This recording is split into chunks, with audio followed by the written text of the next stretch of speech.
यानंतर सभागृहामधील मंचावर उपस्थित सर्व मान्यवरांची मी माफी मागतो, कारण सर्व ताईंना ऐकण्यासाठी या ठिकाणी उपस्थित आहेत. तत्पूर्वी किसनरावजी उगले यांचा भाजपमध्ये प्रवेश होईल. तसेच महाराष्ट्राची रणरागिणी आणि बीड जिल्ह्याची वाघिणी तुमच्या आमच्या भगिनी आदरणीय ताईसाहेब या ठिकाणी बोलणार आहेत. आदरणीय ताईसाहेब यांना ऐकण्यासाठी आपण सर्व उत्सुक आहेत. आता तुम्ही बंद करा माईक. सर्वांनी खाली बसायचे. खाली बसू द्या. बसतील. मला भाषण सुरू झाल्यावर सगळे व्यवस्थित बस. या सावता परिषदेच्या या भव्य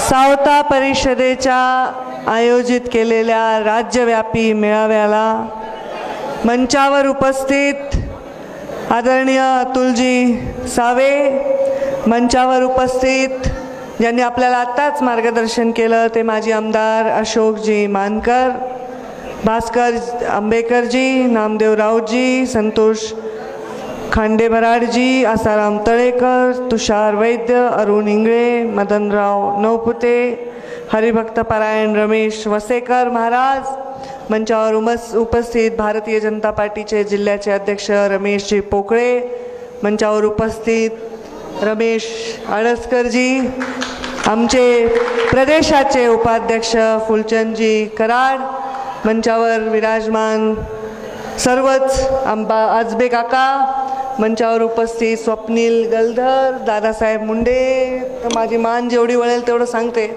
सर्व मान्यवर.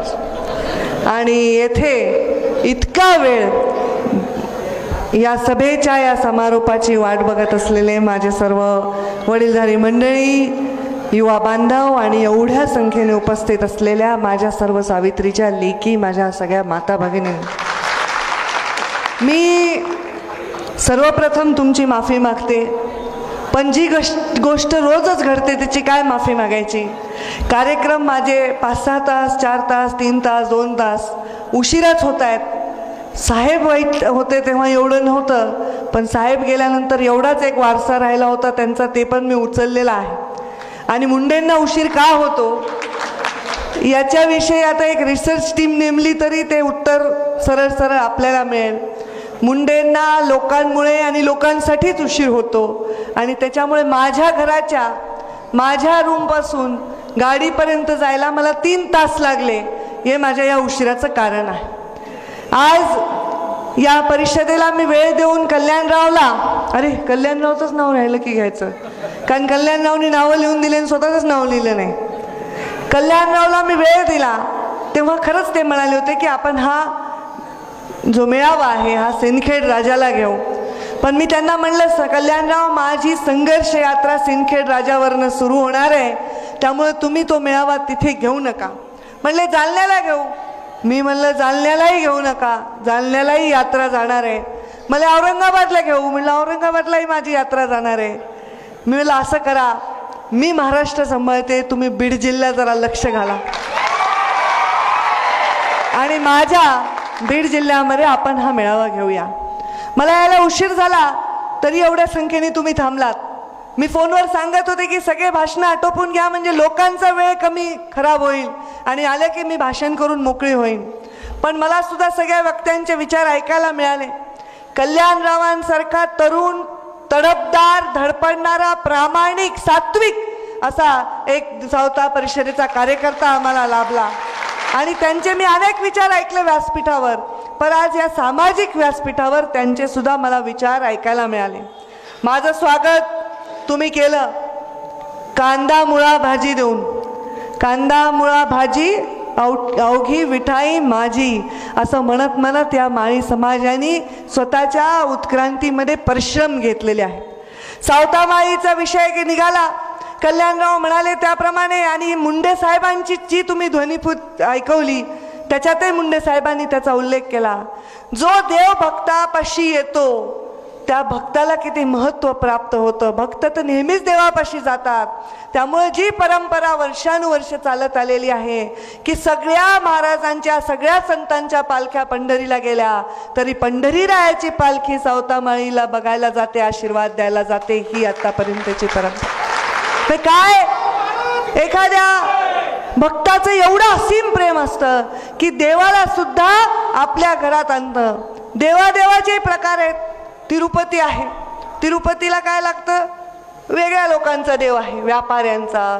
मारवाडी लोक जातात, व्यापारी लोक जातात, पैसा बिसा भरपूर तिथे द्यावा लागतो. प्रत्येक देवाची पथा आहे. आणि आपल्या पंढरीरायाचं कसं आहे? पंढरीराया हा दीन दलित गरीब दुबळ्यांचा देव आहे. आणि या गरीब देवाची आतापर्यंत जी गाथा ऐकली तर आपल्या भक्ताच्या घरी पाणी भरण्यापासून या देवानी काम केलेलं आहे. जर देवाची भक्ती करणाऱ्या त्या वारकऱ्यांबरोबर चालणाऱ्या नेत्यांनी जर पंढरीरायाचा विचार केला, भक्ताच्या घरी जर पंढरीराया पाणी भरू शकतो तर आपल्या जनतेच्या दारात आपला नेता जाऊन का पाणी भरू शकत नाही, असा प्रश्न आता आपल्याला नेतृत्वांना विचारला पाहिजे. हा प्रश्न आपण या नेत्यांना विचारण्याच्या आधी या सगळ्या गोष्टींचा विचार केला पाहिजे. तुम्ही मला कांदा मुळा भाजी दिली, कांदा मुळा भाजी देता देता तुम्ही माझ्या हातामध्ये विळा सुद्धा दिला. आतापर्यंतच्या सगळ्या सभांमध्ये मला तलवारी आल्या, काही ठिकाणी मशाल आली, काही ठिकाणी त्रिशूळ आला, काही ठिकाणी धनगर समाजाने माझ्या खांद्यावर मायेनी घोंगडीन हातात काठी पण दिली, पण विळा राहिला होता. आता मला सगळे हात जर असे दिले ना, म्हणजे एक रूप घ्यायचं ठरवलं आपण, एखादं आक्रमक असं देवी रूप, तर सगळ्या हातामध्ये हे सगळे जनतेने लिहिलेले शस्त्र जर मांडले तर नक्कीच या सत्तारूपी या असुराचा आपण संहार करू शकू, असा आत्मविश्वास मी आता या व्यासपीठावरून व्यक्त करते. आपण या माध्यमातून अनेक मुद्दे मांडले. समाजाने एकत्र येणं, जातीवादावर माझा विश्वास नाही, जातीवर माझा विश्वास आहे, जातीवादावर नाही, जातीभेदावर नाही. कारण मनुष्य जन्मताच पहिली गोष्ट त्याला मिळते ती जात असते. त्याला नाव मिळत नाही, त्याला रूप मिळत नाही, पण तो कोणत्या जातीत जन्मला हे त्याच्या जन्मताच ठरलेलं असतं. त्यामुळे जात नाही ती जात, पण जात ही भेद आणि भिंती उभारण्यासाठी नाही. जाती असणं हे त्या त्या जाती जमातीच्या विकासासाठीचं आपलं कर्तव्य करण्यासाठी, आपल्या समाजात ज्या समाजात आपण जन्म घेतो त्याच्यासाठी आपण काही करण्यासाठी या जाती आहेत, पण जातीभेद करण्यासाठी नाही. महात्मा फुलेंनी जेव्हा स्त्री शिक्षणाचा वसा घेतला तेव्हा महात्मा फुलेंनी जातीभेद केला नाही. त्यांनी काही माळी समाजाच्या स्त्रियांना शिकवण्याचा वसा घेतला नाही, पण त्यांनी सुरुवात घरापासून केली. माणूस जेव्हा बाहेर व्यासपीठावर जाऊन प्रवचन देतो तेव्हा ते प्रवचन तो दुसऱ्यांना सांगत असतो, स्वतःच्या घरामध्ये पालथ्या गड्यावर पाणी असतं. आपण आपल्या घरापासून सुरुवात केली तर आपण समाजाला प्रबोधन करू शकतो. ही सुरुवात महात्मा फुलेंनी तेव्हा केली. स्त्री शिक्षणाचा पाया रोवायचा असेल तर आपल्या स्त्रीला आधी आपण शिकवलं पाहिजे आणि मग स्त्रियांना शिक्षणाचं आपण साथ घातली पाहिजे. किती कष्ट उपसले त्या काळात. प्रवाहाविरुद्ध जाण्याची धमक त्यांच्यामध्ये त्यावेळी होती. पुरोगामी विचारांची पेरणी त्यांनी त्यावेळी केली. अंगावर चिखल घेतले, अंगावर शेणाचे गोळे घेतले, समाजाने बहिष्कृत केलं तरी स्त्री शिक्षणाचा वसा सावित्रीबाईंनी सोडला नाही. त्या सावित्रीबाईंचा सावित्री आई हा उल्लेख जेव्हा कल्याणरावनी केला माझं मन भरून आलं. आणि मला स्वतःच्या त्या निर्णयावर कौतुक वाटलं की मी जेव्हा संघर्ष यात्रा काढायचं ठरवलं तेव्हा मी सिंदखेड राजाला सुरुवात केली, जिजाऊंचं दर्शन घेतलं. त्या जिजाऊंचं ज्यांनी अवघ्या कोवळ्या वयातल्या आपल्या मुलाच्या हातामध्ये तलवार दिली आणि स्वराज्य स्थापना करायला सांगितली, सुराज्य स्थापना करण्याचे आदेश दिले. आणि शिवबा ते छत्रपती हा प्रवास जर शिवबाचा झाला तर तो त्या जिजाऊमुळे झाला. त्यापासून ती माझी यात्रा जाणार आहे नायगावला. सावित्रीबाई फुलेंच्या जन्मस्थळी यात्रा जाणार आहे. जिजाऊंच्या शौर्याला मी सलाम केला, पण सावित्रीबाई फुलेंच्या धैर्याला सुद्धा वंदन करायला मी नायगावला जाणार आहे. का जाणार आहे? कारण त्यावेळी त्यांनी जर धैर्य दाखवलं नसतं, त्यांनी जर संयम ठेवला नसता, तर आज मी या व्यासपीठावर उभी नसते आणि माझं भाषण ऐकायला या एवढ्या स्त्रिया या आता समोर आल्या नसत्या. प्रत्येक स्त्री ही सावित्रीबाई फुलेंचं देणं लागते आणि म्हणून त्यासाठी मी नायगावला जाणार आहे. आणि पुण्यश्लोक अहिल्या देवींच्या चौंडी येथे माझ्या या संघर्ष यात्रेचा समारोप आहे. याचा उल्लेख मी याच्यासाठी केला की आपण समाज म्हणून मेळावे घेतो. समाज म्हणून मेळावे घेतल्यावर आपापल्या समाजात झालेल्या थोर पुरुषांच्या वर कसा अन्याय होतोय याच्याविषयी आपण बोलतो. पण मी खरंच जेव्हा सिंदखेड राजाला गेले तेव्हा शिवाजी महाराजांचं, जिजाऊंचं नाव घेऊन राजकारण करणाऱ्यांना मला प्रश्न विचारावा वाटला, कुठे माझ्या जिजाऊंचं जन्मस्थानाचं ते वैभव जे इथे पाहिजे होतं. देशातून परदेशातून लोक तिथे वंदन करायला आले असते, पण ते वैभव माफ करा मला दिसलं नाही. मी नायगावला जाणार आहे. नायगावला जाऊन बघणार आहे परिस्थिती त्या सावित्री देवींच्या गावची. चौंडीला सुद्धा अहिल्या देवींनी ज्यांनी उत्कृष्ट राज्यकारभार केला त्यांच्या त्या चौंडीचं सुद्धा उत्कर्ष करण्याचं काम शिवशाहीमध्ये मुंडे साहेबांनीच चौंडीला बजेट देऊन त्या भागामध्ये त्याचा उद्धार करण्याचं, जीर्णोद्धार करण्याचं त्या काम केलेलं आहे. हे काम आपण करायला कशाला पाहिजे? आपण आपल्या समाजात, विविध समाजामध्ये जन्मलेल्या या थोर पुरुषांना, या थोर स्त्रियांना सन्मान दिला पाहिजे. हे काही एका जाती जमातीसाठी नव्हते. हे एका म्हणजे महात्मा फुले म्हणजे माळी समाजाचे, अहिल्यादेवी म्हणजे धनगर समाजाचे, हे म्हणणं चुकीचं. हा त्यांचा अवमान आहे. हा आपल्या त्यांच्याविषयी असलेला चुकीचं मत. आपण या सगळ्यांचे विचार या सगळे समावेशक आहेत. जाती धर्माला बरोबर घेऊन जाणार आहेत. पण या तिन्ही ठिकाणी जेव्हा मी जाणार आहे तेव्हा या तिन्ही ठिकाणची परिस्थिती ही अशी आहे. जर आपण त्या थोर परंपरा जपणार नसो तर आपण या पुढच्या पिढींना काय सांगणार? आपण काय आता सावित्री देवी, अहिल्या देवी आणि जिजाऊ घडवणारे लोक नाही. त्या जिजाऊ आणि अहिल्या देवी आणि सावित्रीबाईंचे पिढ्यान पिढ्या, युगानुयुग लोक त्या अभ्यास करून स्वतःच्या संस्कारामध्ये त्याची भरणी करतील. त्याच्यासाठी अशी आपल्याला काम केलं पाहिजे. माझ्या नरेंद्र मोदींचं उदाहरण द्यावं लागतं.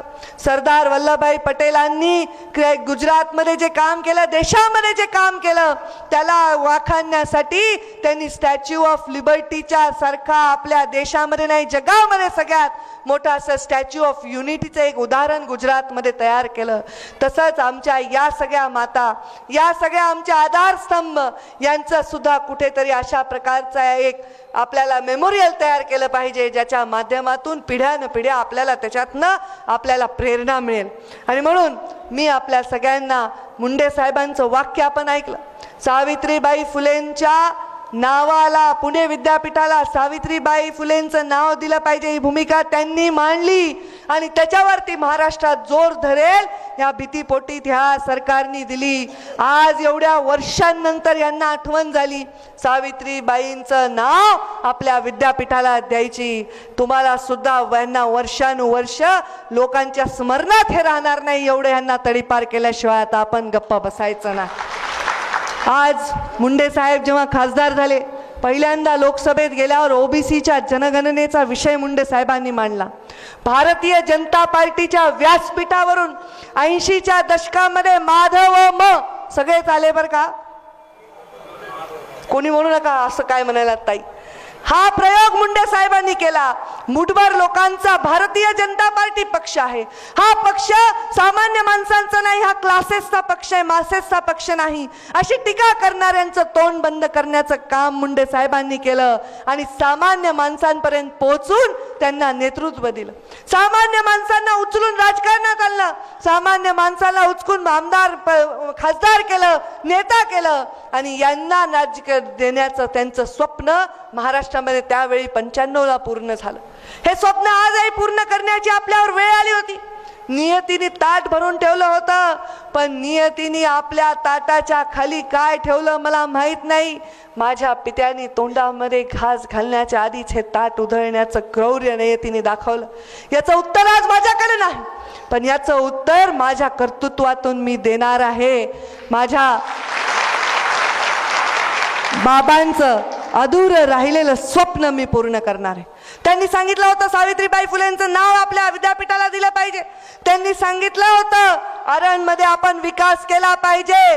तिथे आपण सरकारने खास महामंडळ स्थापन करून त्या भागाचा विकास झाला पाहिजे. तिथे एक लोकांना पिढ्यान पिढ्या आपल्याला प्रेरणा देईल असं एक स्मारक तयार झालं पाहिजे, अशी एक तिथे वास्तू तयार झाली पाहिजे.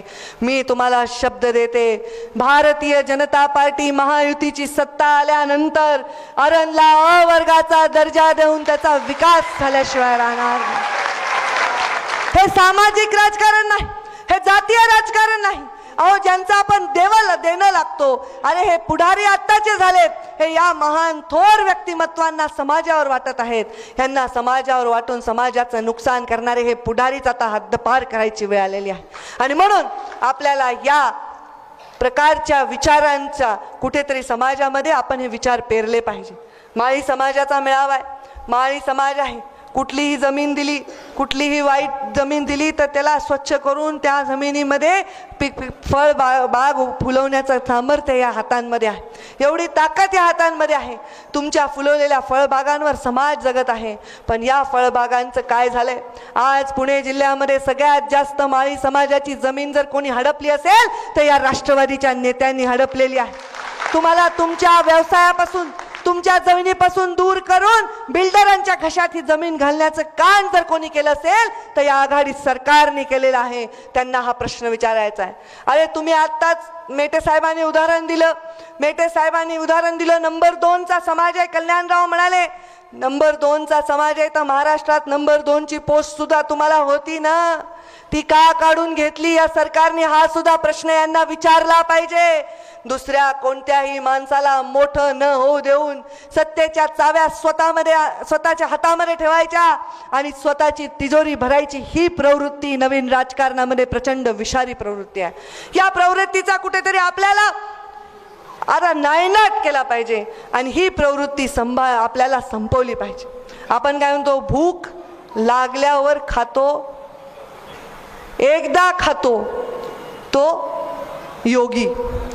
भूक लागल्यावर दोनदा खात असेल तो भोगी. भूक लागली नसताना खातच जातो तो रोगी. भस्म्या नावाचा खेड्यामध्ये रोग आहे. तो रोग असा आहे की माणसाने किती खाल्लं तरी त्याचं पोट भरत नाही. हा भस्म्या रोग लागलाय या आघाडी सरकारला. काय काय खाल्लं यांनी? महामंडळ खाल्ले, विकास खाल्ले. या लोकांनी पूर्ण महाराष्ट्रामधले घरकुलं गिळले. संजय गांधी निराधारच्या या माझ्या माया बहिणींचे पगार गिळले. अंगणवाडीच्या जागामध्ये या परित्यक्त्या अनाथ महिलांच्या जागा गिळल्या. या सरकारने या शेतकऱ्यांना आत्महत्या करायला लावला. आज दुष्काळाचं कारण महत्वाचं असलेलं हे सिंचन घोटाळा आहे. या महाराष्ट्राचं सिंचन गिळलं. 70,000 कोटी रुपयांचा घोटाळा या महाराष्ट्रामध्ये झालेला आहे. या सरकारची भूक भागणार आहे का नाही? 4,000 शेतकऱ्यांनी आत्महत्या केल्या या वर्षामध्ये, तरी या सरकारच्या पोटाची आग शमली नाही. या मंत्रालयाला या सामान्य माणसांनी खेपा घालून चपला झिजवल्या. या सामान्य माणसाचं काम होत नसताना त्यांच्या मनाचा झालेला तळतळाट मंत्रालयाला पेटवून निघाला आणि स्वतःचे घोटाळे त्याच्यामध्ये लपवण्याचं काम यांनी केलंय. यांची अजूनही मंत्रालय जाळून, ज्या मंत्रालयामध्ये महाराष्ट्राचा मंगल कलश ठेवलेला आहे त्या मंगल कलशाला जाळून सुद्धा या सरकारचं पोट भरलेलं नाही. मग या भस्म्या रोग झालेल्या सरकारला इलाज काय आहे? तर येणाऱ्या निवडणुकीमध्ये तुम्ही इतिहासाची पुनरावृत्ती करा. जे लोकसभेमध्ये झाले तेच विधानसभेमध्ये झालं पाहिजे. आणि हे विधानसभेमध्ये झालं तर नरेंद्र मोदींचं देशात असलेलं सरकार आपल्याला महाराष्ट्राच्या दिल्लीपासून निघालेला विकास गल्लीपर्यंत देऊ शकेल. आज त्यांनी सुरुवात केली जनधन योजनेची. जनधन योजनेच्या माध्यमातून तुमच्यासारख्या गरीब सामान्य माणसाला न्याय देण्याचं काम केलेलं आहे. तुम्हाला पैसे न भरता सुद्धा अकाउंट उघडता येईल. तुमच्या सगळ्या योजनांचे पैसे तुमच्या अकाउंटमध्ये जातील. तुमचा एक त्या जनधन योजने माध्यमातून अकाउंट उघडल्यावर तुमचा इन्शुरन्स निघेल. 1 लाखाचा इलाज तुम्हाला मोफत मिळेल.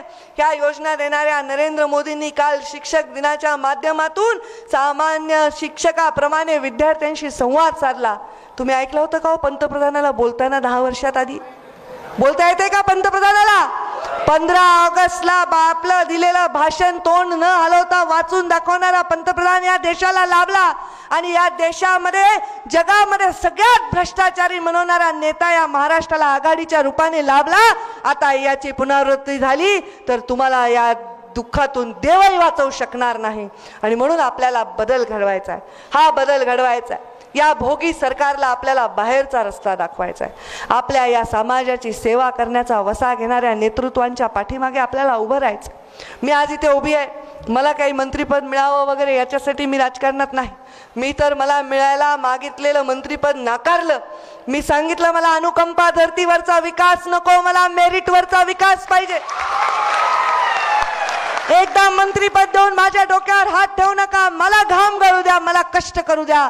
मुंडे साहेबांचा वारसा तेव्हा शोभेल जेव्हा मी घरामध्ये कुडत रडत न बसता सामान्य माणसाच्यासाठी रस्त्यावर उतरीन. आणि ते रस्त्यावर उतरण्याची सुरुवात झाली.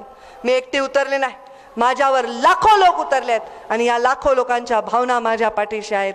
या भावना पाठीशी घेऊन सावित्रीबाईंचा, महात्मा फुलेंचा आशीर्वाद घेऊन, छत्रपती शिवरायांचा आशीर्वाद घेऊन, अहिल्यादेवींचा आशीर्वाद घेऊन, या देशाला ज्यांनी घटना दिली त्या बाबासाहेब आंबेडकरांचा आशीर्वाद घेऊन, या सर्वांचा आशीर्वाद घेऊन मी निघालेली आहे या समाजामध्ये परिवर्तन घडवण्यासाठी, माझ्या बाबांचं स्वप्न पूर्ण करण्यासाठी. मी त्यांना या जिल्ह्यामध्ये सत्काराला घेऊन येत होते, पण देवाने माझ्यावर एवढा मोठा अन्याय केला. माझ्या शत्रूवर सुद्धा ही वेळ येऊ नये. सत्कार करायच्या ऐवजी मला अंतिम संस्कार करावा लागला. या हाताने मी बाबांचा अग्नी देताना शपथ खाल्ली की मुंडे साहेबांचं नाव मी जगाला विसरू देणार नाही. कौतुक वाटलं मला आज या रांगेमध्ये माझ्या बाबांचा फोटो तुम्ही लावून त्याची पूजा केलेली आहे, त्याला फुलं वाहिलेली आहेत. तुमचं दैवत या सगळ्यांबरोबर मुंडे साहेब झालेत. एवढे 40 वर्ष त्यांनी कष्ट घेतले आहेत. त्यांचा वारसा कष्टाचा आहे.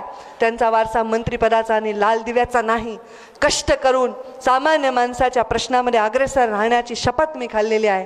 ही शपथ नक्कीच सावित्रीबाईंना शोभेल अशी, कारण स्त्री शिक्षणाचा जेव्हा त्यांनी वसा घेतला, जेव्हा पाया त्यांनी तिथे रोवला, तेव्हा त्यांना हेच अपेक्षित असावं की समाजामध्ये या स्त्रीनी सुद्धा ते काम करावं जे त्या थोर पुरुषांनी केलं आहे. आज सगळं माझं संपलंय. माझं आयुष्य उद्ध्वस्त झालंय. माझे बाबा जगात नाही. दुःखाच्या मोठ्या खाईमध्ये देवानी मला लोटलंय, पण माझं दुःख बाजूला ठेवून, माझ्या यातना बाजूला ठेवून, माझ्या सगळ्या गोष्टी, माझ्या सगळ्या मनस्थितीला बाजूला ठेवून मी समाजासाठी रस्त्यावर उतरले. मी उतरलेली आहे. आता तुम्हाला उतरायचं आहे का नाही येणाऱ्या काळामध्ये तुम्हाला ठरवायचं आहे.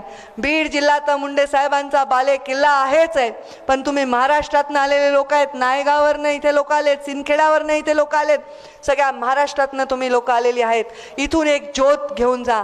ही जी मशाल आज आम्ही इथे कल्याण आखाडेनी सावता परिषदेच्या माध्यमातून पेटवलेली आहे, ही मशाल त्यांनी स्वतःच्या स्वार्थासाठी पेटवली नाही, स्वतःसाठी काही मागितलेलं नाही. समाजाचं आपण देणं लागतो आणि समाजाला आपण वापस दिलं पाहिजे. समाज म्हणणाऱ्या लोकांना मला एक सांगायचं आहे, राष्ट्राध्यक्ष जेव्हा ओबामा झाले अमेरिकेचे, तेव्हा साऊथ आफ्रिकेमध्ये लोकांनी फटाके फोडले. याला म्हणतात जात. माणसाला स्वतःच्या जातीतून मोठा झालेला माणूस कौतुक वाटतं. मला कौतुक वाटतं. जातीवर माझा विश्वास नाही. जात माणसाची आहे. आणि आज जो पिछडलेला आहे, जो समाजामध्ये खालच्या स्तरात आहे, ती माझी जात आहे. त्यांचं नेतृत्व करणं हे माझं कर्तव्य आहे. आणि त्या जातीला मी आज स्वतः एक महत्त्वाचा, मी स्वतःला त्याचा एक भाग समजते. कल्याणरावचं परत एकदा अभिनंदन करते. आणि त्यांनी ही छोटीशी ज्योत जी इथून पेटवली आहे, ही ज्योत घेऊन तुम्ही आपापल्या भागात जाल आणि त्याची मोठी ज्वाला करून या ज्वालेमध्ये हा भ्रष्टाचारी राजकारणाला संपवून एक चांगलं राजकारण, एक चांगला समाज घडवण्याचं स्वतःचं कर्तव्य पूर्ण कराल. तुमच्या सगळ्या संघर्षात, तुमच्या सगळ्या लढ्यामध्ये मी तुमच्या समोर राहीन एवढा तुम्हाला शब्द देते. जय हिंद, जय महाराष्ट्र. यानंतर